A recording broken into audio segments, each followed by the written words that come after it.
Good morning. हम पढ़ रहे थे ज्ञान की अवधारणा। आज हम पढ़ेंगे ज्ञान की अवधारणा के अंतर्गत ही न्याय दर्शन के अनुसार ज्ञान का प्रत्यय ज्ञान की अवधारणा। न्याय दर्शन के अनुसार ज्ञान प्राप्ति की प्रक्रिया में 4 तत्व होते हैं। पहला है प्रमाता, दूसरा प्रमेय, तीसरा प्रमाण और चौथा प्रमिति। प्रमाता ज्ञान प्राप्त करने की सामर्थ्य रखने वाले जिज्ञासु अथवा विद्यार्थी को प्रमाता कहते हैं। प्रमेय ज्ञेय विषय अथवा जिस विषय का अध्ययन करना है उसे प्रमेय कहते हैं। प्रमाण उस साधन को कहते हैं जिसके माध्यम से ज्ञान प्राप्त किया जाता है। प्रमिति उस यथार्थ ज्ञान को कहते हैं जो निश्चित तथा त्रुटि रहित होता है। पदार्थों का स्पष्ट प्रकटीकरण ही ज्ञान कहलाता है। प्रमाण शास्त्र न केवल पदार्थ का यथार्थ ज्ञान प्राप्त करने में सहायक होता है बल्कि ज्ञान की वैधता का परीक्षण करने में भी सहायक होता है। न्याय शास्त्र की ये मान्यता है कि हमारे मस्तिष्क में जगत का ज्ञान जिस रूप में प्रकट होता है वह बहुत हद तक विश्वसनीय होता है। सभी प्रकार का ज्ञान यथार्थ को प्रदर्शित करता है। जब कभी हमारे मन में पदार्थ की यथार्थता का ज्ञान प्राप्त करने के लिए आकांक्षा होती है तो हमें तार्किक आलोचना के लिए एक विषय मिलता है। न्याय दर्शन में ज्ञान के उक्त प्रकार के अतिरिक्त प्रत्यक्ष अथवा अंतर्दृष्टि है। गंगेश के अनुसार प्रत्यक्ष ज्ञान वह ज्ञान है जिसको सीधे रूप में ग्रहण किया जाता है अर्थात साक्षात हो। ये वह ज्ञान है जिसकी प्राप्ति में अन्य ज्ञान की आवश्यकता साधन के रूप में नहीं है। इस दृष्टि से प्रत्यक्ष ज्ञान के 2 भेद हैं। पहला है इंद्रियजन्य ज्ञान और दूसरा है अंतर्ज्ञान। इंद्रियजन्य ज्ञान के लिए किसी अन्य ज्ञान की आवश्यकता नहीं होती। ठीक उसी प्रकार जो अंतर्ज्ञान सहज रूप में एकाएक उत्पन्न होता है उसमें भी अन्य किसी ज्ञान को साधन के रूप में प्रयुक्त नहीं करना पड़ता। शिक्षा में दोनों का महत्वपूर्ण स्थान है लेकिन प्रशिक्षण इंद्रियजन्य ज्ञान का ही हो सकता है। सहज ज्ञान के लिए दूसरे प्रकार की साधना करनी पड़ती है। इंद्रियजन्य ज्ञान की परिभाषा देते हुए गौतम अक्षपाद ने कहा है कि यह निश्चित ज्ञान है जो किसी इंद्रिय के साथ पदार्थ का संयोग होने से प्रादुर्भूत होता है।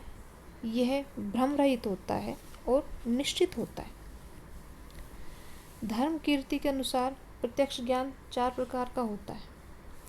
पहला है इंद्रियजन्य ज्ञान, दूसरा है मानसिक ज्ञान, तीसरा है आत्मचेतना और चौथा है अंतर्दृष्टि, जो कि ये चारों के चारों ज्ञान नाम से ही स्पष्ट हो रहे हैं। इंद्रियजन्य ज्ञान में इंद्रियां माध्यम का काम करती है। आम को देखकर आम वस्तु का ज्ञान प्राप्त करना क्या है? इंद्रिय ज्ञान है। परंतु स्मृति मात्र से कल्पना चक्षु में आम को स्मरण करके उसका ज्ञान करना ये क्या है? मानसिक ज्ञान है। मानसिक ज्ञान पश्चात बिंब है जो इंद्रिय ज्ञान के तुरंत बाद उत्पन्न होता है। दुख का आंतरिक प्रत्यक्ष ज्ञान आत्मचेतना कहलाता है। आत्मा के अस्तित्व का ज्ञान उसकी सुख दुख जैसी भिन्न स्थितियों के ज्ञान के द्वारा होता है। वह सीधा अंतर्दृष्टि या अंतर्ज्ञान है। इसलिए शिक्षक को विषय वस्तु को संगठित करने एवं देने में अत्यधिक सावधान होना चाहिए। अब है चार्वाक के अनुसार ज्ञान की अवधारणा या ज्ञान का प्रत्यय। चैटर्जी तथा दत्ता के अनुसार केवल प्रत्यक्षीकरण ही ज्ञान का वैध स्रोत है। उनके अनुसार गैर प्रत्यक्षीकरण स्रोत जैसे निर्णय करना, आप्तवचन तथा शब्द जो ज्ञान के परोक्ष स्रोत हैं वे व्यक्ति को गुमराह कर सकते हैं। इसलिए हमें प्रत्यक्षीकरण पर ही विश्वास करना चाहिए। वे आगे चलकर कहते हैं कि प्रत्यक्षीकरण से हमें भौतिक संसार का ही पता चलता है जो पदार्थ के 4 तत्व हैं। कौन कौन से? वायु, जल, अग्नि तथा पृथ्वी इनसे मिलकर बना है, जिनका अस्तित्व इंद्रियों द्वारा होता है, और यही चार्वाक के अनुसार ज्ञान की वास्तविकता है। अब पढ़ते हैं बौद्ध धर्म के अनुसार ज्ञान की अवधारणा या प्राप्ति। बौद्ध धर्म के अनुसार अज्ञानता ही पीड़ा का कारण है, इसलिए यदि अज्ञानता को समाप्त कर दिया जाता है तो पीड़ा स्वतः ही समाप्त होने की संभावना होती है। अज्ञानता को केवल ज्ञान द्वारा ही समाप्त किया जा सकता है। अज्ञानता जहाँ बंधन का कारण है, वहाँ ज्ञान क्या है? मुक्ति का कारण है। इसी कारण बौद्ध मठों में 5 प्रकार के शिक्षण अधिगम पर बल दिया जाता था। सबसे पहला था शब्द ज्ञान, दूसरा था शिल्प ज्ञान, तीसरा चिकित्सा शिक्षा, चौथा आध्यात्मिक शिक्षा और पांचवा निर्वाण। अब हम पढ़ते हैं जैन धर्म के अनुसार ज्ञान का प्रत्यय। जैन धर्म के अनुसार केवल प्रत्यक्षीकरण ज्ञान का वैध स्रोत नहीं है। उनके अनुसार प्रत्यक्षीकरण के अतिरिक्त निर्णय करना तथा आप्तवचन भी ज्ञान के वैध स्रोत हैं। जैन धर्म के अनुसार भी अज्ञानता बंधन का एक कारण है। ठीक प्रकार के ज्ञान से मुक्ति प्राप्त हो सकती है। इसके लिए सही विश्वास, सही ज्ञान तथा सही आचरण आवश्यक है। जैन धर्म के अनुसार ज्ञान के 2 प्रकार हैं। पहला है प्रमाण और दूसरा है न्याय। प्रमाण भी 2 प्रकार के हैं, प्रत्यक्ष और अप्रत्यक्ष। इन प्रमाणों से व्यक्ति तथा अन्य को ज्ञान का प्रकाश मिलता है। प्रत्यक्ष ज्ञान किसी वस्तु का सही ज्ञान होता है। इसे आत्मा, मानस या इंद्रियगत द्वारा प्राप्त किया जाता है। दूसरा है न्याय। इस प्रकार का ज्ञान किसी वस्तु का ज्ञान प्राप्त करने वाले का किसी संदर्भ या संबंध से होता है। जैन धर्म के अनुसार प्रत्येक व्यक्ति में असीमित गुण होते हैं। जब हम किसी वस्तु को उसके किसी एक गुण के आधार पर स्वीकार करते हैं, ये न्याय के माध्यम से करते हैं। परंतु जब किसी वस्तु का ज्ञान विभिन्न गुणों के आधार पर विभिन्न तरीकों में करते हैं, तो इस प्रकार के ज्ञान को प्रमाण कहते हैं।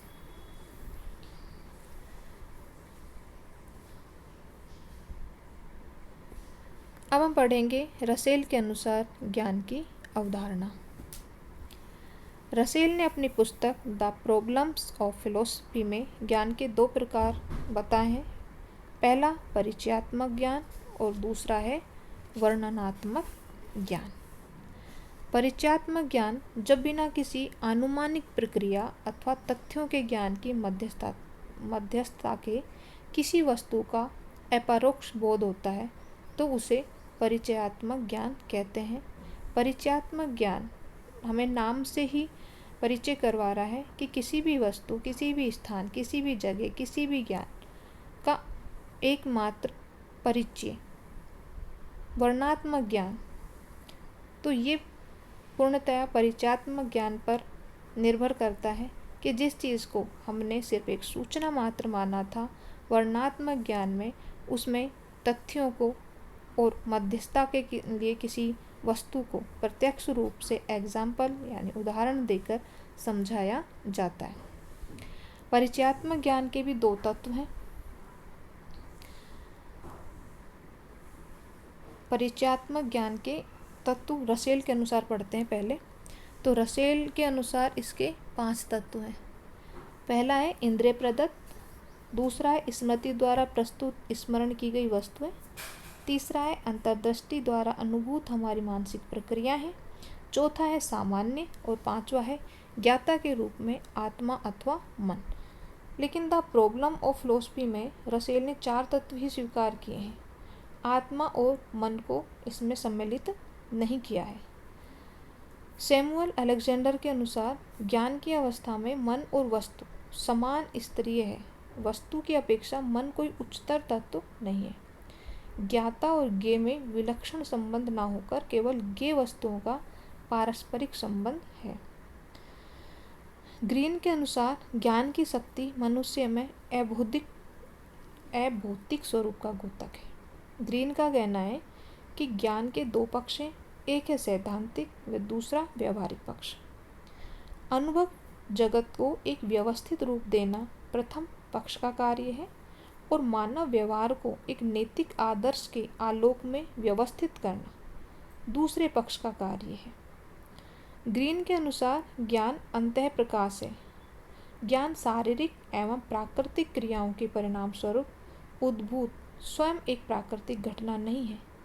ज्ञान बाह्य जगत से मानव बुद्धि में प्रवेश नहीं करता, अपितु मानव ज्ञान का मानव बुद्धि में प्राकट्य होता है। अब हम बढ़ते हैं प्लेटो के अनुसार ज्ञान की अवधारणा। सुकरात के परम मेधावी शिष्य प्लेटो के पूर्व किसी भी विचारक ने समग्र एवं व्यवस्थित दर्शन नहीं दिया था, तो प्लेटो ने ये कार्य अपने हाथों में लिया। प्लेटो कवि एवं रहस्यवादी था।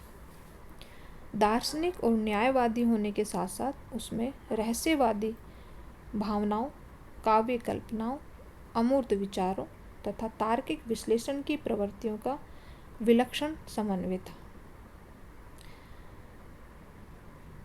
प्लेटो के अनुसार सत्य वस्तु स्वलक्षण का ज्ञान है। प्रत्यक्ष जगत परिवर्तनशील होने के कारण मात्र एक आभास है। इसका मतलब ये हुआ कि यदि चीज़ें लगातार बदल रही हैं तो उनके बारे में होने वाला ज्ञान भी लगातार बदलता रहेगा, क्योंकि जब तक हम किसी चीज़ के बारे में ज्ञान प्राप्त कर पाएंगे अगले ही क्षण वह चीज़ बदल चुकी होगी और हमारा पहले वाला ज्ञान असत्य सिद्ध हो जाएगा। तो प्लेटो कहते हैं कि इंद्रिय अनुभवों के माध्यम से प्राप्त होने वाला ज्ञान विश्वसनीय और सत्य नहीं हो सकता, किंतु यदि इंद्रिय अनुभव से होने वाला ज्ञान वास्तविक नहीं है तो फिर कौन सा ज्ञान वास्तविक होगा। तो प्लेटो के अनुसार वास्तविक ज्ञान वह है जो शुद्ध बुद्धि से प्राप्त होता है, जिसमें इंद्रिय ज्ञान की कोई मिलावट नहीं होती। तो बुद्धि से प्राप्त होने वाला ज्ञान निश्चित, स्थिर और असंदिग्ध होता है। बुद्धि से प्राप्त होने वाले ज्ञान को प्लेटो ने दो प्रकार माने हैं, पहला गणितीय ज्ञान और दूसरा प्रत्ययों का ज्ञान। तो गणितीय ज्ञान के विषय में प्लेटो कहते हैं कि यह शुद्ध बुद्धि से प्राप्त होने वाला ज्ञान है, इस पर कोई संदेह नहीं किया जाता। जैसे 2 + 2 क्या होंगे? 3, 9, ये फैक्ट है। 2 + 2 कितने होंगे? 4 ही होंगे और इसे हम सत्य मानते हैं और कोई भी इस बात पर संदेह नहीं करता। यदि मैं कहूँ नहीं 2 + 2 तो 5 होते हैं, तो इस चीज़ को कौन मानेगा? कोई भी इस चीज़ को नहीं मानेगा, क्योंकि ये फैक्ट्स हैं। इस आधार पर प्लेटो कहते हैं कि गणित एवं ज्योमिति का ज्ञान वास्तविक ज्ञान होता है। अब प्रत्यय का ज्ञान। प्रत्यय के बारे में मानना है कि वस्तुओं के सामान्य लक्षणों को बुद्धि ग्रहण कर सकती है। हमारे आसपास बहुत से जानवर हैं और मान लीजिए इनमें से बहुत सी बिल्लियां हैं और सभी बिल्लियां एक दूसरे से अलग हैं। इनमें से किसी एक के बारे में कहा जा सकता है कि एक बिल्ली है। या बिल्ली शब्द का क्या अर्थ है? प्लेटो के अनुसार या बिल्ली का अर्थ किसी एक विशेष बिल्ली से कुछ अलग है। इस एक विशेष बिल्ली में कुछ ऐसे सामान्य लक्षण या सामान्य विशेषता हैं जो किसी भी बिल्ली में होंगे। मान लीजिए कोई बिल्ली काली है और कोई सफ़ेद, कोई मोटी है, कोई पतली है, फिर भी हम उसे बिल्ली ही कह सकते हैं। उनका काला या सफ़ेद होना, मोटा या पतला होना तो विशेष बिल्ली की क्या है? विशेषता है, उसका गुण है। लेकिन बिल्लियाँ होना ये क्या है? ये एक सामान्य गुण है। अतः किसी चील की बिल्ली होने की पहचान नहीं बन सकती, क्योंकि हम किसी चील को ये नहीं कह सकते कि ये बिल्ली है, या बिल्ली को हम ये नहीं कह सकते कि ये चील है। उनका एक सामान्य गुण है। बात ये नहीं है कि काली चील, पीली चील, सफ़ेद चील या काली बिल्ली, मोटी बिल्ली, पतली, ये एक गुण है, एक विशेषता है। लेकिन बिल्ली जो उसकी क्या है? एक सामान्य पहचान। बिल्ली को देखते ही तभी उसे बिल्ली के वर्ण में रख देते हैं। तो इन सभी विशेष बिल्लियों में कोई सामान्य गुण होना चाहिए जो सभी बिल्लियों में एक जैसे हों। बिल्लियों में पाए जाने वाले इन सामान्य लक्षणों को हम बिल्लीपन कहते हैं और बिल्लीपन का ये लक्षण सभी विशेष बिल्लियों में पाया जाता है। प्लेटो किसी वस्तु के इन्हीं लक्षणों जैसे कि बिल्लीपन को ही क्या कहेंगे? प्रत्यय। ये बिल्लीपन न तो किसी विशेष बिल्ली की तरह कभी जन्म लेता है और ना ही कभी मरता है। यह न तो समय से बंधा है और न ही किसी स्थान से। प्लेटो मानते हैं कि इस तरह बिल्लीपन के प्रत्यय को ग्रहण कर पाना ही क्या है, वास्तविक ज्ञान है। प्लेटो ने ज्ञान की प्राप्ति में बुद्धि पर अत्यधिक बल दिया है, अतः उन्हें एक बुद्धिवादी दार्शनिक कहा जाता है। अंत में कहा जा सकता है कि प्लेटो के लिए वास्तविक ज्ञान प्रत्ययों और गणित का है, क्योंकि वह स्थायी, असंदिग्ध और क्या है, सत्य है कि बुद्धि से ग्रहण होता है। इंद्रिय अनुभव से प्राप्त होने वाला ज्ञान इन प्रत्ययों का पुनः स्मरण मात्र है। प्लेटो ज्ञान की प्राप्ति में बुद्धि पर अत्यधिक बल देते हैं, अतः उन्हें एक बुद्धिवादी दार्शनिक भी कहा जाता है। अब हम पढ़ेंगे जॉन लोक के अनुसार ज्ञान की अवधारणा। अब हम जॉन लोक का थोड़ा परिचय पढ़ लेते हैं। जॉन लोक का जन्म 29 अगस्त सन 1612 में सोमरसेट शायर में हुआ था। उनके पिता एक वकील थे। सन 1656 में बीए पास करके ऑक्सफोर्ड में ही एमए के पश्चात वे ग्रीक भाषा के प्रवक्ता हो गए। सन 1664 में उसे नैतिक दर्शन का सेंसर बना दिया गया। ऑक्सफोर्ड में ही दर्शन और राजनीति के प्रति उनका आकर्षण बढ़ा और उन्होंने चर्च और राज्य के संबंधों के विषय में से संबंधित समस्याओं को समझने का प्रयास किया। लोक के ज्ञान का उद्देश्य विवेक संगत सत्य प्राप्त करना है। लोक के लिए दार्शनिक सत्यों की समस्या उतनी महत्वपूर्ण थी जितनी कि सत्य प्राप्त करने की। अतः उसने अपने समस्त ज्ञान की उत्पत्ति, सीमा और उसके औचित्य को समझने में केंद्रित किया। जॉन लोक का मानना था कि जन्म के साथ हमारा मन कोरी स्लेट या कोरे कागज की तरह होता है। इसका क्या अर्थ है बताओ?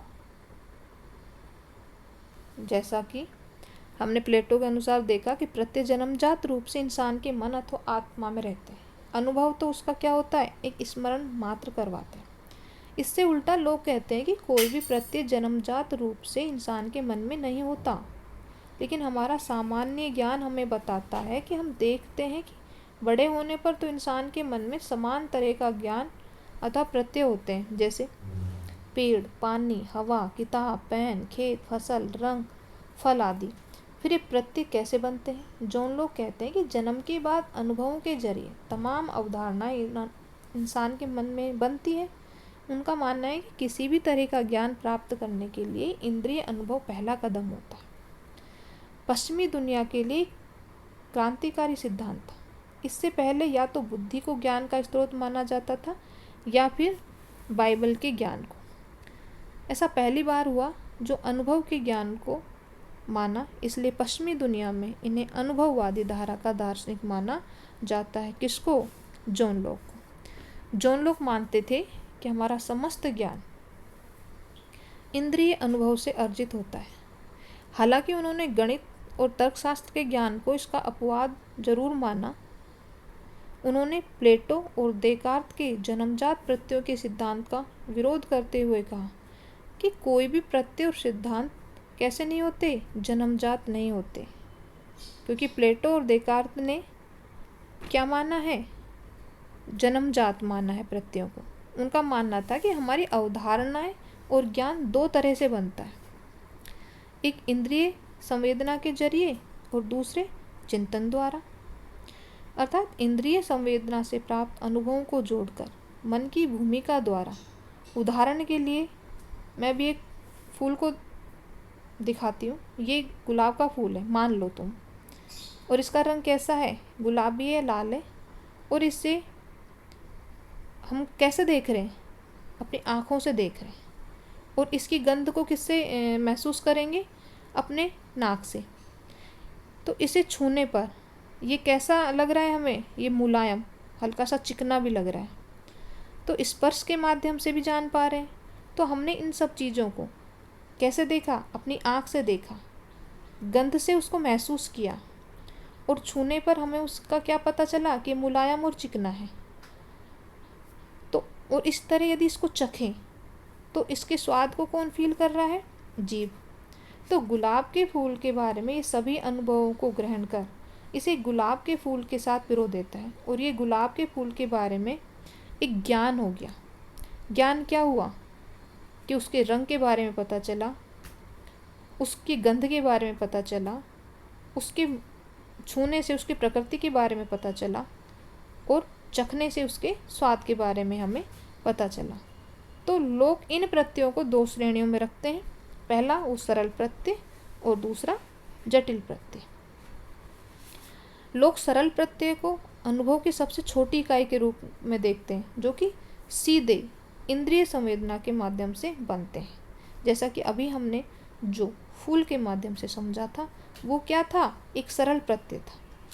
और जटिल प्रत्यय सरल प्रत्ययों के संयोग से बनते हैं। इस तरह हम देखते हैं कि लोग के ज्ञान संबंधी चिंतन में इंद्रिय अनुभव से निर्मित होने वाले सरल ज्ञान पर बल देते हैं, हालांकि वे मन की भूमिका को इन इंद्रिय अनुभवों को ग्रहण करने वाले एवं सरल प्रत्ययों से जटिल प्रत्ययों का निर्माण करने वाले के रूप में देखते हैं।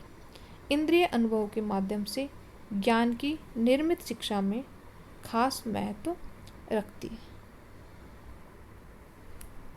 तो हमने ज्ञान की अवधारणा के अंतर्गत क्या क्या पढ़ा? सबसे पहले हमने वेदांत दर्शन के अनुसार ज्ञान की अवधारणा, उपनिषदों के अनुसार ज्ञान का प्रत्यय, भगवत गीता के अनुसार ज्ञान का प्रत्यय या अवधारणा, मीमांसा के अनुसार ज्ञान का प्रत्यय या अवधारणा, सांख्य दर्शन के अनुसार ज्ञान का प्रत्यय, न्याय दर्शन के अनुसार ज्ञान का प्रत्यय, चारवाक के अनुसार ज्ञान का प्रत्यय, बौद्ध धर्म के अनुसार ज्ञान का प्रत्यय, जैन धर्म के अनुसार ज्ञान का प्रत्यय, रसेल के अनुसार ज्ञान का अवधारणा या प्रत्यय, प्लेटो के अनुसार ज्ञान की अवधारणा, और सबसे लास्ट में हमने पढ़ा है जॉन लॉक के अनुसार ज्ञान की अवधारणा। तो उम्मीद करती हूँ तुम्हें ये ज्ञान की अवधारणा समझ में आ गई होगी और ज्ञान की विशेषताएं और ज्ञान की आवश्यक शर्तें हम अगले वीडियो में पढ़ेंगे। धन्यवाद।